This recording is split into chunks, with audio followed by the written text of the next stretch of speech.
ಕೇಳಿ ಬಿಜೆಪಿಯವರು ಇದ್ರ ಬಗ್ಗೆ ಮುದ್ದೆ ಇಟ್ಟುಕೊಳ್ಳಿ. ನೀವು ಕಳೆದ 5 ವರ್ಷದಿಂದ ರಷ್ಯನ್ ಆಯಿಲ್ ಖರೀದಿ ಮಾಡಿದಿರಿ. ಭಾರತ ಸರ್ಕಾರ 45% ಮಾಡಿದ್ರೆ 65ರಿಂದ 60% ಅಷ್ಟು ಏನು ಕ್ರೂಡ್ ಆಯಿಲ್ ರಿಲಯನ್ಸ್ ಕಂಪ್ನಿಯವರು ಐರಾ ಅವರು ಮಾಡಿದ್ದಾರೆ. ಇದ್ರ ಬಗ್ಗೆ ಯಾರು ಬಿಜೆಪಿ ಮಾತಾಡಂಗಿಲ್ಲ. ಇದು ನಮ್ಮ ರೊಕ್ಕ, ಇದು ನಮ್ಮ ರೊಕ್ಕ, ಅವ್ರ ರೊಕ್ಕ ಏನಲ್ಲ. ಇದೇನು ಅದಾನಿಯವರು ಅಂಬಾನಿ ರೊಕ್ಕ ಅಲ್ಲ. ಪುಕ್ಸೇಟೆ ಕಮ್ಮಿ ದರದಲ್ಲಿ ತಗೊಂಡ್ಬಿಟ್ಟು ಅವ್ರು ಪ್ರಾಫಿಟ್ ಮಾಡಿ ಇದ್ರ ಬಗ್ಗೆ ಚಕಾರ ಅಂತ ಒಂದು ವಿಷಯನೂ ಕೂಡ ಇಲ್ಲಲ್ಲ. ಇದ್ರ ಬಗ್ಗೆ ದಯಮಾಡಿ ಬಿಜೆಪಿಯವರು ಕೇಳಿ.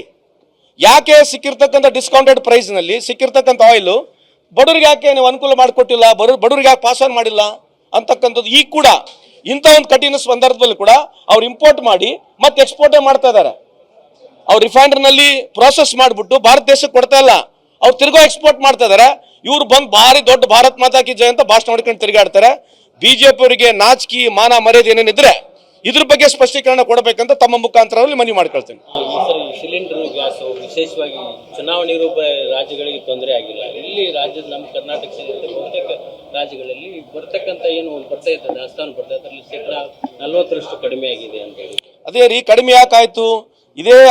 ಇದೇ ಬೇಕು ಚೈನಾದಲ್ಲಿ 1 ವರ್ಷದಷ್ಟು ಸ್ಟಾಕ್ ಮಾಡೋ ಕೆಪಾಸಿಟಿ ಅವ್ರು ಡೆವಲಪ್ ಮಾಡ್ಕೊಂಡಿದ್ದಾರೆ.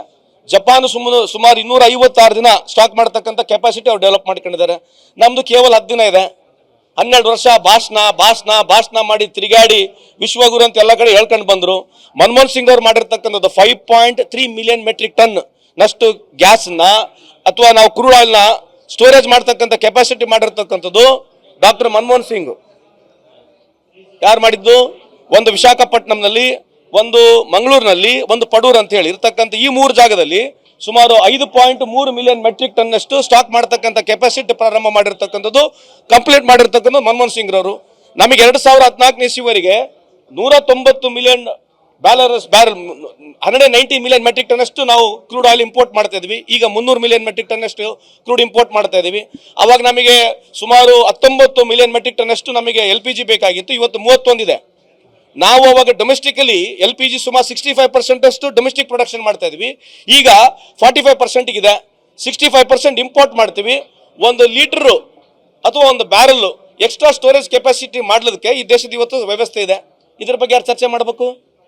ಇಂಥ ಚರ್ಚೆಗಳು ಕೇಳಬೇಡ್ರಿ. ಇಂಥ ಯಾವುದೂ ಕೇಂದ್ರ ಸರ್ಕಾರ ಚರ್ಚೆಗಳು ಆಗಬಾರ್ದು. ಇಂಟರ್ನ್ಯಾಷನಲ್ ಪಾಲಿಸಿ ಬಗ್ಗೆ ಏನು ಚರ್ಚೆ ಮಾಡಬಾರ್ದು. ಬರೇ ಹಿಂದೂಸ್ತಾನ, ಪಾಕಿಸ್ತಾನ, ಮುಸಲ್ಮಾನ, ಬಾಂಗ್ಲಾದೇಶ ಇಷ್ಟು ಬಿಟ್ರೆ ಇನ್ನೇನು ಅವ್ರ ಹತ್ರ ಏನು ಉಳಿದೇ ಇಲ್ಲ. ದಯಮಾಡಿ ಇದನ್ನ ಸಾಕು ಮಾಡಕ್ಕೆ ಹೇಳಿ. ಜನ ಅರ್ಥ ಮಾಡ್ಕೊಂಡಿದ್ದಾರೆ.